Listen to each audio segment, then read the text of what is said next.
Good evening, everybody. My name is Maria Santos, and I am from Wellcare Helplines of New Jersey. Today, we're going to talk about stress management. So in this workshop, we're going to cover some information that will be pretty useful, we hope, for everyone who's joining tonight. We do have a handout that accompanies the information that we're speaking on today. Denise will kindly share these handouts after the presentation, and we're also open to take any questions after the presentation. So let's get started. What we're going to be talking today, first of all, what is the stress, in learning how to read your warning signals, as many times when we go around just being stressed and overwhelmed and not really identifying those warning signals. We're going to learn how to do a self-stress assessment. We're also going to talk about some relaxation techniques and the benefits of exercise and healthy eating. So I hope you all enjoy. Sit back. If you have a little bit of water or any snacks or drinks that you want to have on the side while I just go over these information, and welcome. But actually, one thing to know is that stress is part of life. It's your own body's reaction to change or significant changes. These could be either negative or positive. And one thing to keep in mind is that stress causes physical responses in your body, such as releasing adrenaline and other chemicals into your blood. Your breathing, your heart rate, your blood pressure may also increase. Your muscles could become very tense and your digestion slows. Your body also releases stored fats and sugars into the bloodstream to fuel your body for action.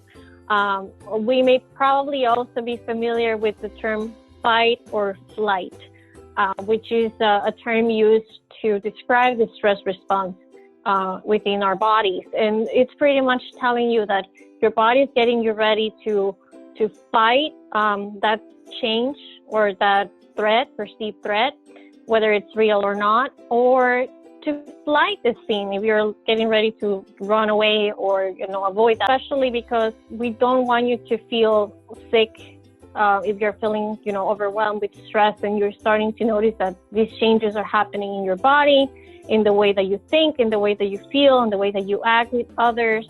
It is really important to know those warning signals. So let's take a step back, and before that actually starts manifesting into those symptoms, where is it coming from? So sometimes we don't know because we're too busy with our day and we don't really think about where that stress is coming from. So let's do an assessment into where or what are the areas in your life that may be causing you the most stress. So let's talk about stressors or those sources of stress that may be coming from different areas. Important to know that everyone's stressors are different. We all have different types of stress in our life. So some people may be more stressed with personal matters or family matters. Some people tend to get more stressed when it comes to financial or daily hassles or work-related matters. So let's mention a few examples of each of those. And again, you could also you could type it inside the chat box if any of these actually apply to you. So for example, some personal stressors, a major personal achievement or failure, a major change in your living conditions, starting or finishing school, sleeping disorders, or anything that applies to you on a personal level. There's also family stressors, such as a recent or upcoming marriage, or recent divorce or breakup, or a pregnancy and adoption, the birth of a new child, death of a spouse or other close family member, or anything on a family level that may be going on and that also affects you. There are also social stressors, such as decrease in family gatherings or social gatherings. Vacation could be also a stress factor. Not taking a vacation or going on a vacation or anything related to that. A major change in social activities, such as, not being able to attend religious services in person. Anything that has to do with how we interact with others and that may be stressing you out.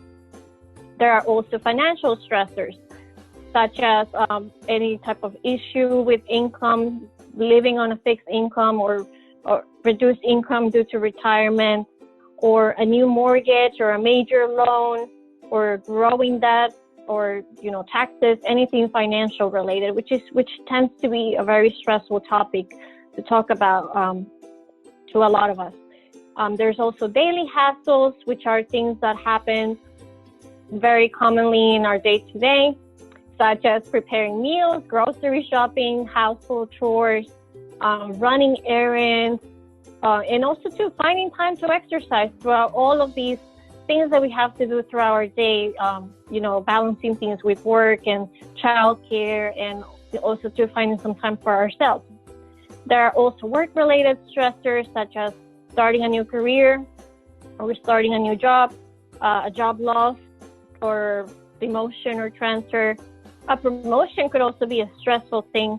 As you embrace a new challenge, it's also considered a stressor, even though it's positive change. Time conflict between work and childcare. I think that is very relatable in today's climate. Also, too, we may feel frustrated, or we may be a little stressed out if we lack the training or the expertise at our current role, or starting a new job, and you may feel like you're not necessarily qualified with all the right resources. That could be also another thing for people who think that this may be a work stressor. And then in terms of environment, we also have another layer around us, which is the environment that we're in. So this is not necessarily outside environment. It could also be within the home. But when we speak about the external environment, we definitely want to think about crime, noise, pollution, traffic, anything that's going on in the neighborhood, overcrowding. The weather too could be a stressful factor for lots of us, especially as we go into the deeper winter months, and we were getting less sun exposure. It's getting colder. We may be getting a little more stressed out, that we can be out as much as we would like to. So just to mention a few, those were a lot of different categories. Like we cover personal, family, social, financial, daily hassles, work-related, and environmental. Do any of these stressors are relatable to you? If so, please make sure that you comment. I'd like to hear from you because, as I mentioned, there are so many.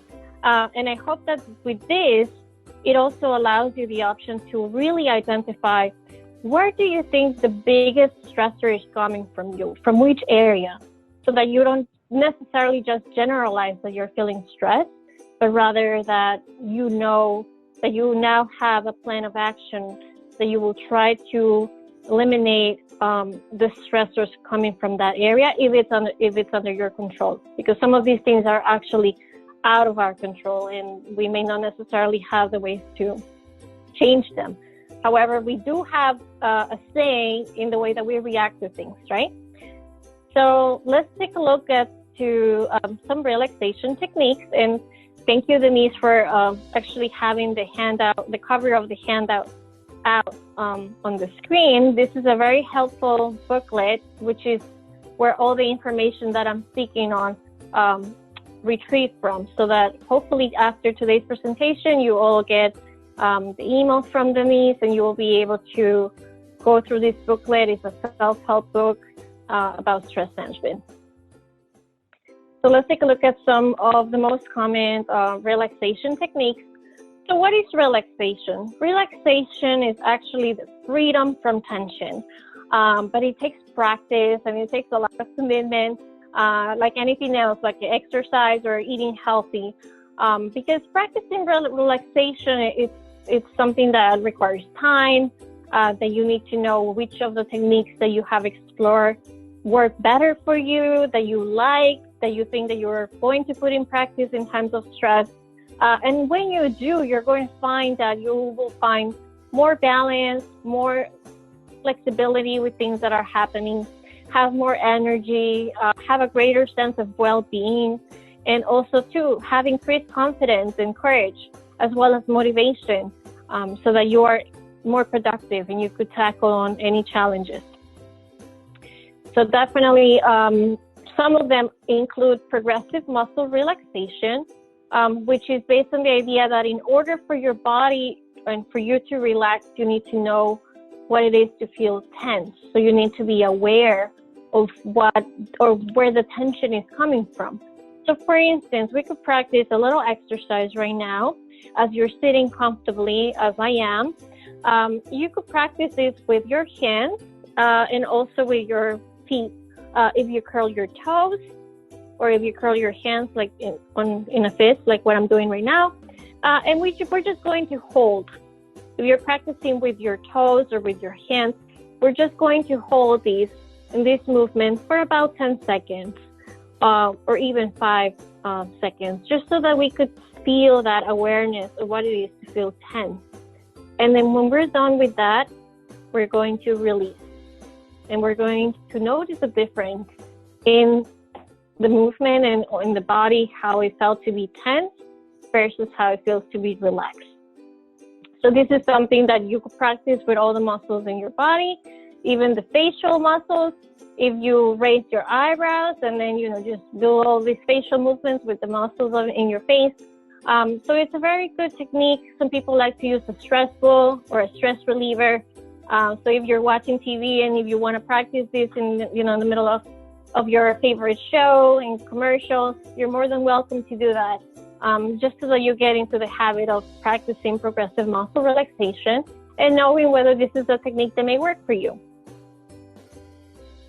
Then we have other techniques such as guided imagery and just thinking about a beautiful image that you could picture in your mind, and you could think about this as a daydream, visualizing something positive. It could be a mental image or a story that could help you relax. Some people like to practice this before going to sleep. It helps them sleep better. Some people like to practice this with music, such as sounds of nature or very slow music, just so that you could get into that concentration and that focus on that image that you are focusing your attention to. And it's something that I have practiced myself, and I find it very helpful, especially in times of stress. There's also meditation, which involves calming your thoughts by completely focusing your mind in just one thing, on one thing. For instance, when we try to practice meditation, there are many ways and different practices of meditation. So the best thing to know is that whichever practice you choose, when it comes to meditation, you have to think about the thoughts that are going to come to your mind as you're trying to focus in just one thing. They are going to be there. There's going to be lots of thoughts there, but as long as you stay mindful that you acknowledge those thoughts, but you still try to focus on just one thing. It's called mindfulness meditation. So it's another practice that a lot of people like to do. It also takes time. It's recommended that you do it if you have a moment just to yourself, whether this is 5 minutes a day or 10 minutes a day. It is very good for people who really get into the habit of practicing meditation. Some people like to say a word or a mantra, and this word or mantra could be different all the time. So like, for instance, you could choose a word that will bring you peace and calmness, such as, for me, it will be the ocean. So I could just think about the ocean, and I could actually combine both techniques with meditation and guided imagery, and I could think about the visual of the ocean and picture it in my mind, and then also think about the word ocean and what it means to me. So there are different ways of practicing this. And finally, there's also a technique called deep breathing, which helps quiet the mind. So it actually comes in very handy for the other two techniques that we just covered, because it really helps quiet the mind, relaxes the body, and also to reduces pain. And most of the time we're going to find that we're thinking that we're practicing deep breathing in the right way, and we're probably not. So one thing to know is that we have to just keep practicing. Deep breathing, you could practice with one hand on top of your chest and the other one on top of your belly.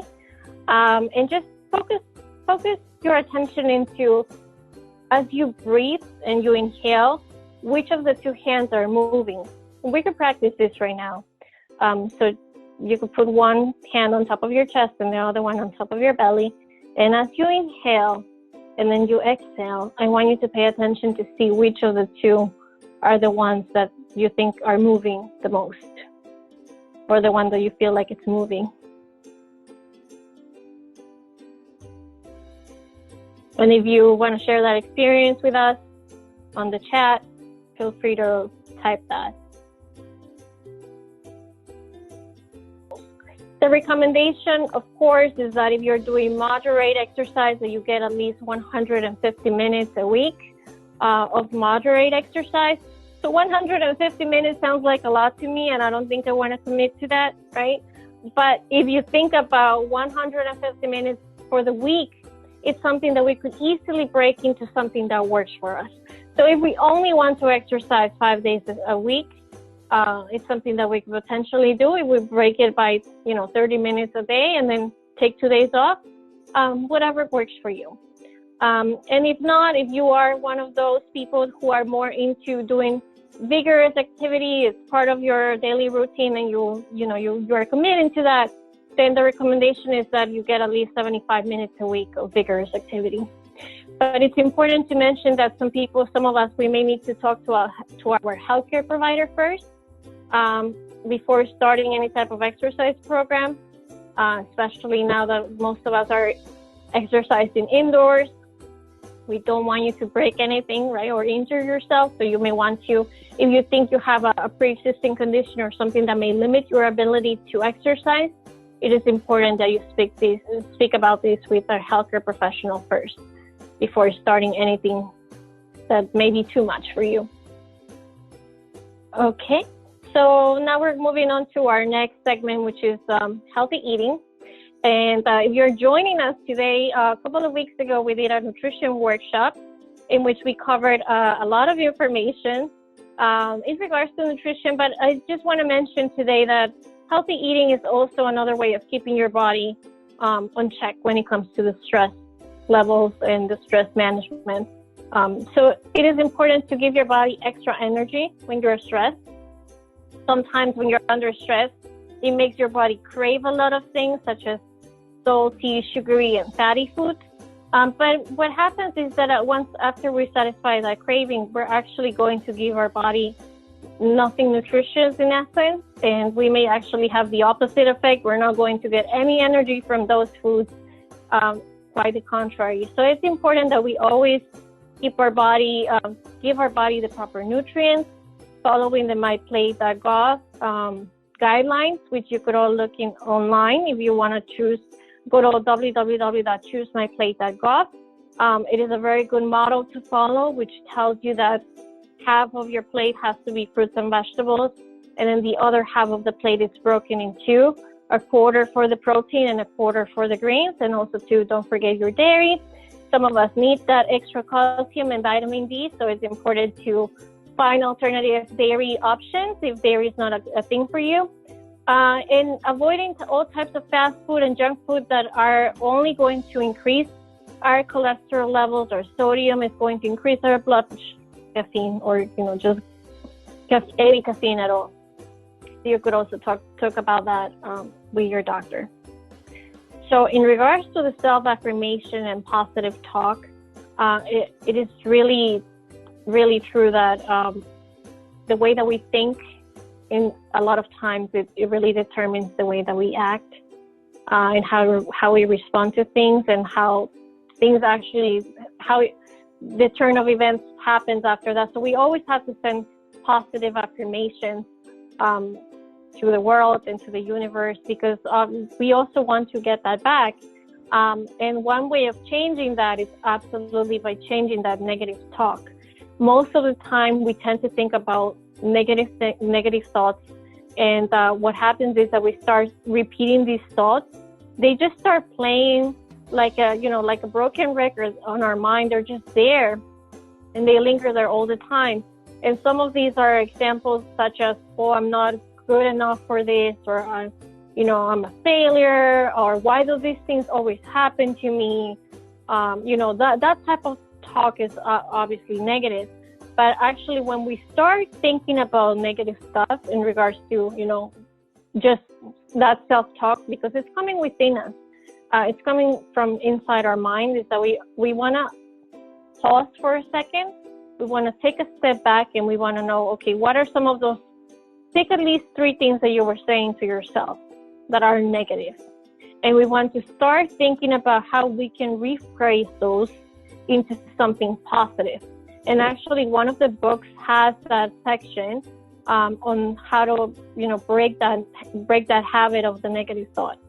And so if someone could give me an example of a negative thought or a negative phrase that may come to your mind that you're probably finding that you're repeating to yourself a lot, we could use that as an example, and then we could change it around to convert it into something positive. You said so to give me an example. Negative talk, negative self-talk, or a negative thought that may be going on in your mind that we could all collectively as a group could rephrase and turn it into something positive. A mental message that may be going through your mind. I'm not good enough. I'm not good enough. Okay, that's a really great example. So how can we change that? Because this is an example that tends to happen a lot of the time when we are just, things are not working out to our favor. And the first thing that we say to ourselves is, I'm not good enough. How can we change that? How can we identify that this is negative and then we could reward it into something that will give us a positive outlook and to, being hopeful that things will work out? Who could give me an example of how to change that? When I start feeling that way, because I usually have that same thought sometimes, talking to positive people. Sorry, my puppy is just talking to positive people that I know always encourage me and make me feel that I am good enough. Is something that I do. I reach out to those people, whether it be a text message or a call or whatever it is, when I start feeling that way. Absolutely. So reaching out to a family or friend that could give you a positive feedback or give you reassurance or, just hear you out. Sometimes we just need somebody to listen to us and, we need to vent. We need those negative thoughts to come out. That's a great way of doing that. And always listening to those reaffirmations. Sometimes what we could do is also to think about how can we ourselves change that within our mind. So for example, instead of saying, I have to do all this public speaking, I'll never be any good at making speeches or speaking publicly or, doing these virtual meetings. Instead, I could say, I'll just keep practicing. And I'll do my best and I'll give my best with whatever I have at that moment. Because no one is perfect and no one is expecting me to be perfect because we're all humans. We're all here trying to learn something from each other. So I'm just going to keep practicing. Or instead of saying, if you're thinking about something in the job situation, if you were ever in a situation where you were stuck in traffic and running late for your job or for your shift, and thinking, I'm probably going to get fired. I'll never find another job. This always happens to me. I'm always stuck in traffic. Why am I late? Just try thinking, okay, this happens to everyone. The traffic is something that is not obviously in my control. Yes, I could try being a little bit earlier, leave the house a little bit earlier. Next time I could improve my time management skills. And I'll get there as soon as I can, So just rephrasing those negative thoughts or negative self-talk into something positive and, acknowledging what you're capable of doing and how you could change a situation from being something negative to being something positive. Because positive thinking can help so much. When we start thinking positively, I feel like the whole world changes. And especially when we're under a lot of stress. And I think that positive thinking is what has really helped us in some way or another throughout this pandemic to become more resilient and to know that something good is going to come out. At some point, we're all going to be able to navigate through all of these different challenges and be able to come out of these stronger. That was a great example. Thank you for bringing that up. And you're going to find that section as you see the book up on the screen. That's going to be on page 16 of that book, of the stress management book.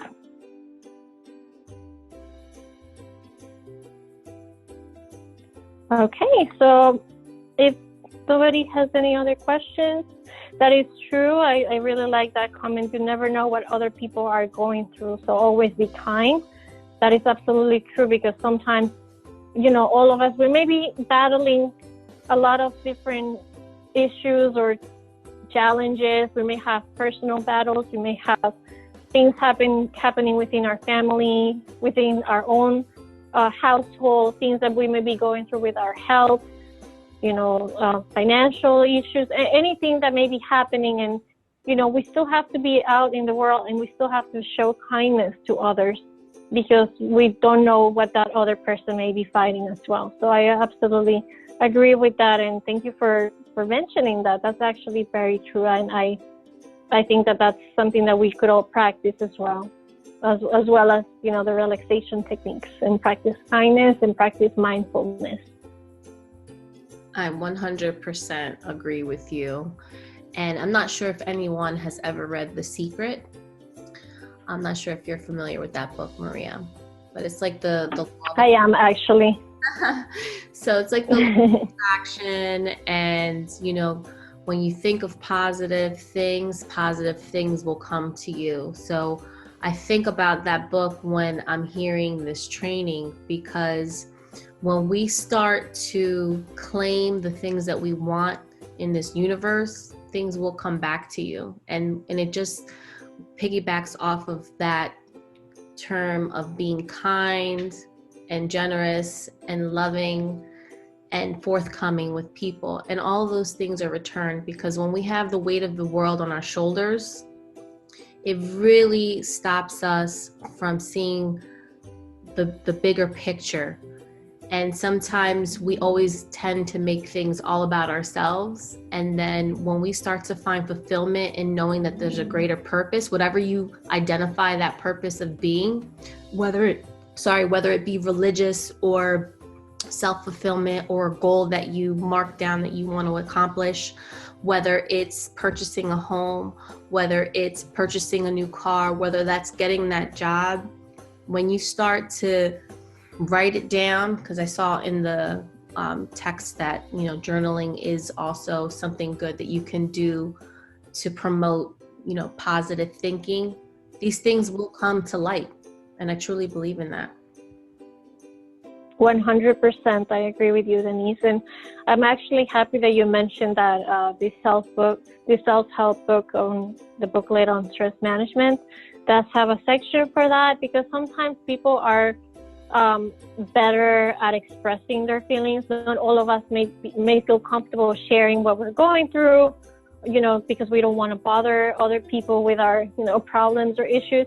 But some people do find an outlet in writing or journaling, documenting what you felt, how you reacted to things, what you thought about during the day, and just putting all of that in writing, putting all those emotions and thoughts, and it helps you reflect once you look back into what you wrote, and how you reacted and how you could have done things differently, and it helps you learn from that. So definitely another practice to try out. Absolutely. And journaling is a great outlet, especially when you're feeling stress. So I definitely will share this booklet that Maria has sent to me to all of you that have participated, and I will post it so that other parents can take advantage of the material that's in here, because it's extremely useful. Sounds great.